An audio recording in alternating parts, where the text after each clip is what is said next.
nama Buddhisnya Secisan di Vihara Mahasuci Tanjung Pura, Kecamatan Langkat, Kota Tanjung Pura. Makasih. Saya selalu terbuka untuk membantu semua yang mau interview tentang agama Buddha. Dalam agama Buddha tidak ada perbedaan. Semua agama mengajarkan yang benar, tergantung kita sendiri. Agama Buddha tidak mencela agama yang lain. Karena kita kalau mencela orang yang jelek, berarti kita sendirilah yang jelek. Jadi agama Buddha tetap harus menjalankan jalan ajaran yang ditunjukkan Sang Buddha.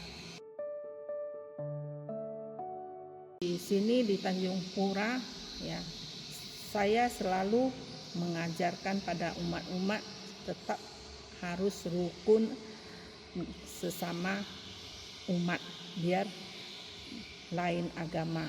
Seperti dalam keadaan kami membagi baksos, semua agama dapat, tidak ada pilih memilih.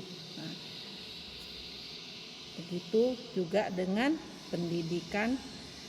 Kalau saya ada mengundang Bante atau suhu datang memberi dharma, semua orang boleh ikut hadir, dapat hadir, ya, tidak memandang agama dan suku. Harapan itulah yang menjadi cita-cita saya. Semoga semua umat, ya, baik agama Buddhis maupun non-Buddhis, semua dapat bersatu mengajak semua orang melakukan kebaikan, tidak saling memfitnah, membunuh. Begitulah yang saya harapkan, harus hidup dalam rukun damai.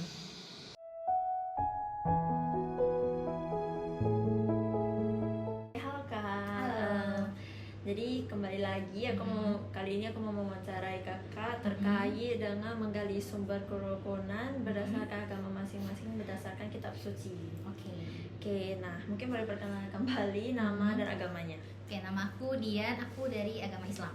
Perkenalkan, nama aku Christine Farah dan aku dari Protestan. Halo, nama aku Anne, agama Kristen Katolik.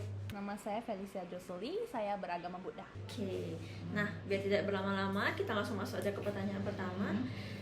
Dalam pandangan agama Anda, bagaimana seharusnya seseorang menyikapi perbedaan agama di lingkungan masyarakat?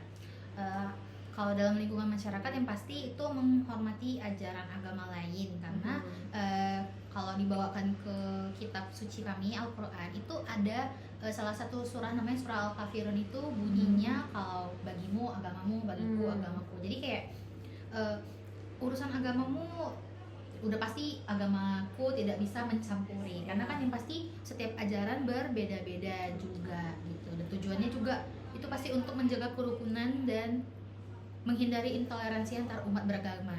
Oke. Jadi pokoknya ya kalau misalnya menjalankan ibadah agamamu, ya jalankan, aku menjalankan ibadah sesuai agamaku. Yes, benar sekali, betul. Oke. Kalau ayat tertentu itu ada satu di Matius 22, kalau nggak salah ayat 29 apa. Nah di situ tertulis, kasihilah sesama manusia seperti dirimu sendiri. Jadi kalau misalnya kita sesama manusia tidak pandang agamanya, selama dia manusia, kita harus saling mengasihi sih gitu. Jadi apapun agamanya, apapun perbedaannya, kita harus saling mengasihi. Oke.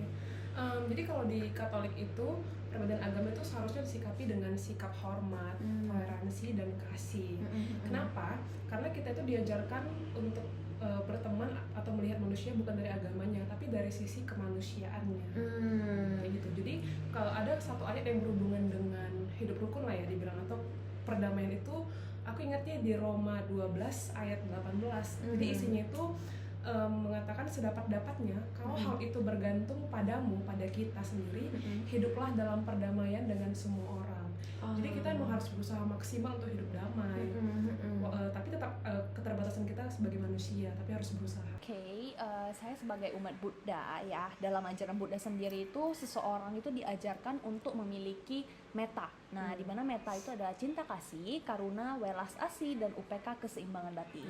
Oleh karena itu, perbedaan agama sebaiknya disikapi dengan penuh penghargaan. Jadi ada rasa saling menghargai sesama, tidak mencela keyakinan lain, dan menjalin hidup berdampingan secara damai. Pernahkah Anda mengalami atau menyaksikan langsung bentuk kerukunan antar umat beragama dan bisa diceritakan? Pernah sih, pasti pernah. Mungkin salah satu contohnya yang terdekat kayak upacara peringatan hari agama, contoh kayak Idul Fitri atau Idul Adha gitu kan. Kadang kan kita kalau contoh lingkup kecilnya kita kayak di kantor, kita kalau misalnya Idul Fitri pasti dari yang Muslim kayak bawa kue kering, jadi semua orang bisa menikmati dan juga merasakan lagi peringatan upacara hari besar agama Islam nih gitu, kurang lebih sih kayak gitu sih.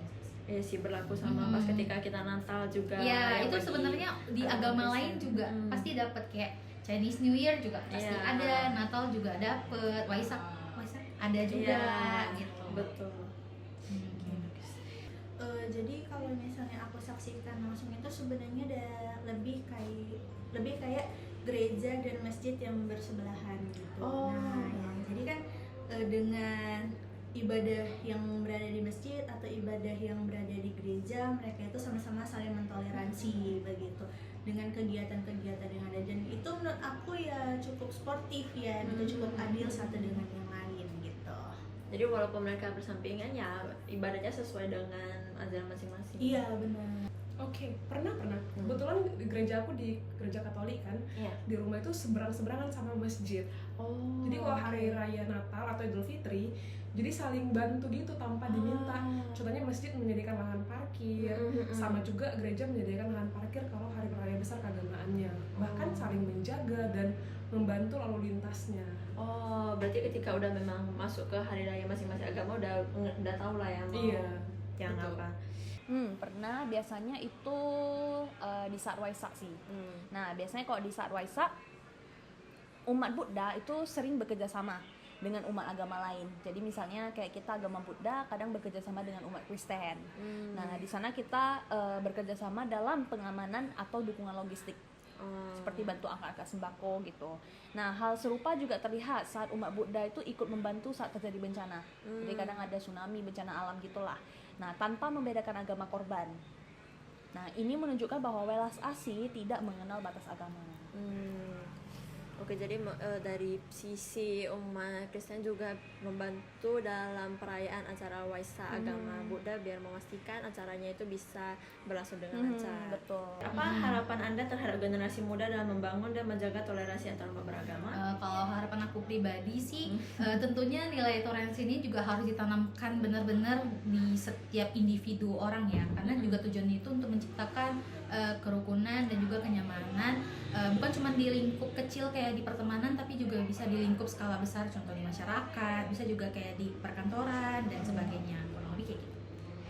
Harapan aku sih lebih saling toleransi aja sih gitu, jadi kayak lebih menghargai satu dengan yang lain. Cara beragama orang, cara beribadah orang kan beda-beda, cara ajarannya pun berbeda-beda, jadi kayak lebih saling menghargain aja. Mungkin kalau misalnya ada ibadah-ibadah kecil atau kegiatan ibadah lainnya itu saling menghormati gitu. Kalau harapan sih yang pasti generasi muda itu kan memang penerus bangsa. Iya. Jadi yang paling dasar itu harus bisa saling menerima dan saling menghargai perbedaan. Lalu yang paling penting sih harus berpikir kritis sih, dan lebih bijak aja dalam mengenali isu-isu sara supaya tidak terprovokasi. Oh, biar tidak terlena opini publik lah ya. Betul. Apalagi doktrin-doktrin yang terlampau fanatik lah gitu. Harapan ya. Kalau harapan sih saya harap untuk generasi muda mendatang itu diharapkan mampu mengembangkan pikiran terbuka. Jadi tidak mudah terprovokasi dan menjunjung nilai-nilai kemanusiaan universal seperti saling menghormati, hidup harmonis, serta menjaga perdamaian lintas agama. Oke, baiklah, mungkin itu aja. Terima kasih Kak. Ya, Selamat sama-sama. siang. Terima kasih ya Kak atas waktunya. Iya, sama-sama. Selamat siang. Bye-bye guys. Terima kasih Kak waktunya. Oke, sama-sama.